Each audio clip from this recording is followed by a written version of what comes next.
გამარჯობა, ეს არის გადაცემა გვერდიდან და მე ვარ დავით კალანდია.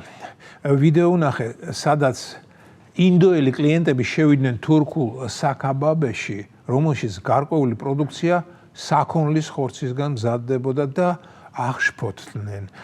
აღშფოთებას მოყვა დებოში, ისინი ანგრევდნენ იმ საქაბაბეს და ალბათ სულ დაალეწავდნენ თურქი მეპატრონი და მისი დაცვა რომ არ გამოსულიყო და კარგად არ მიებეგვა ხულიგნები. დიახ, მეგობრებო, აი ასეთი ამბები ხდება. სად? დიდ ბრიტანეთში. O tempora, o mores, ანუ o დროება, o ზნე, ჩვეულება, როგორც ციცერონმა წამოიძახა კატილინას პროცესზე. რასთან დაკავშირებით წამოიძახა და რა პროცესი იყო, ეს უკვე ცუდად მახსოვს. იმ პერიოდში მე საკმაოდ პატარა ვიყავი. დიახ. ანუ იმ პერიოდს გულისხმობ, როდესაც ციცერონის შესახებ წიგნებს კითხულობდი და არა ჩვენს წელთაღრიცხვამდე მეორე საუკუნეს. თუმცა ალბათ თქვენ ძვირფასო მეგობრებო, ჩემი განმარტების გარეშეც მივხვდით რა ვიგულისხმე.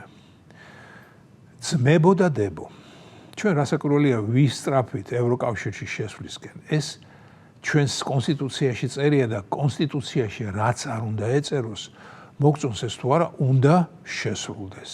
რასაკვირველია როდესაც საკუთარ თავთან მარტო ვრჩები, ჩუმად ვსვამ კითხვას, კი მაგრამ კონსტიტუციაში რატომ უნდა ყოფილიყო შეტანილი ისეთი მერყევი მუხლი? კონსტიტუცია ჩემი მოგრძალებული აზრით ურყევი კლდესავით უნდა იყოს. ისე უნდა იყოს აგებული, რომ მოახლოესი 20, 40, 60 წელი მას ძვრა, ანუ ცვლილება და კორექტირება არ უნდა სჭირდებოდეს. ამ შემთხვევაში ალბათ უკეთესი იქნებოდა ამერიკის მაგალითის გაზიარება, დიახ. ნუ ყველას გვახსოვს, რომ ამერიკის კონსტიტუცია 1787 წელს იქნა მიღებული და მისი ძირითადი ტექსტი დღემდე ხელუხლებელია. რასაკვირველია, დრომ ერთგვარი ცვლილებების შეტანა მოითხოვა იმ ტექსტში და ეს მოხდა კიდეც, ოღონდ შესწორებების სახით.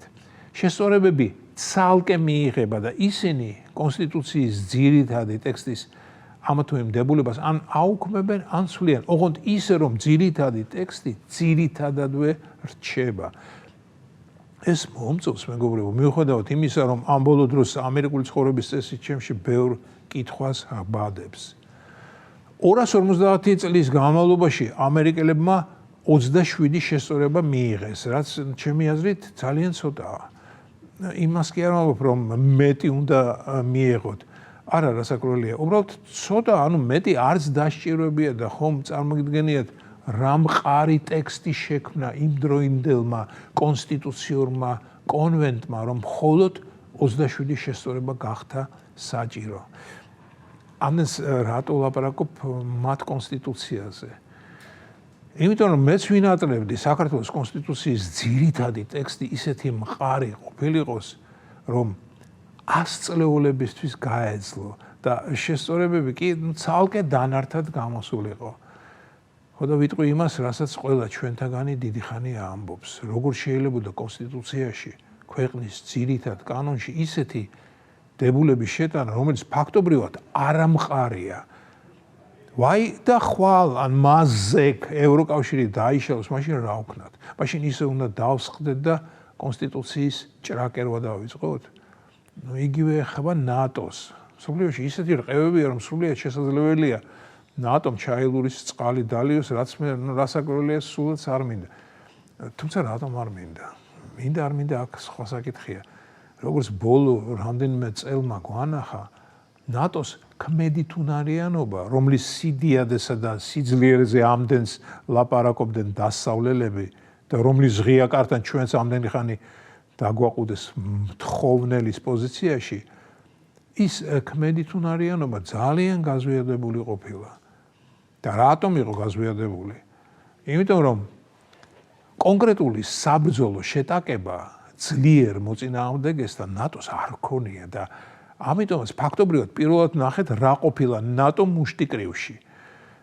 გამიგზელდა ლაპარაკი, მე კი ის მინდოდა მეთქვა, რომ ზემოთ რაც თქვი, დიდ ბრიტანეთში მომხდარ შემთხვევაზე ეს მეტყველებს ლტოლვილების განუკითხავ ქცევაზე უცხო ქვეყანაში.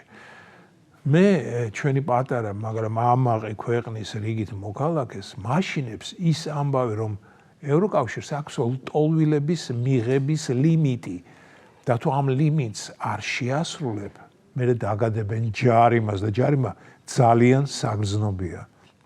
ავიღოთ მაგალითისთვის ლამაზი ქვეყანა უნგრეთი. გასული წლის ბოლოს უნგრეთის საგარეო საქმეთა მინისტრი გამოვიდა და თქვა, რომ ჩვენ ევროკავშირის სამიგრაციო პაქტს, რომელიც ძალაში 2026 წელს უნდა შევიდეს, არ შევასრულებთ, იმიტომ რომ მცირერიცხოვანი ერი ვარ და ტოლვილებს, თანაც არაევროპულ ტოლვილებს ჩვენი ქვეყანა ვერ გაუძლებსო. ევროკავშირის არსებული კანონით უნგრეთი ამ პაქტის შეუსრულებლის გამო უნდა დაჯარიმდეს დღეში 1 მილიონი ევროთი. ისე კი 10 მილიონიანი უნგრეთის მოსახლეობა თუ მცირერიცხოვნად ითვლება, ჩვენ 3.5 მილიონი ქვეყანა, მაშინ სულთლად მცირერიცხოვანი გამოვდივართ. ხომ კი? მეგობრებო, შეიძლება ცოტა მოკიბულად ვლაპარაკო, მაგრამ ეს კითხვა დიდი ხანია მაწუხებს. რას მოგცემს ევროკავშირში შესვლა? რას მოგცემს და რას წაგვართმევს?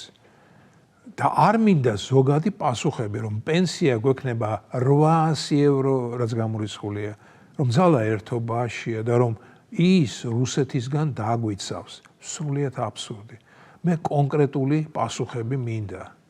და პასუხი კი ჯერჯერობით მხოლოდ ქარმა იცის.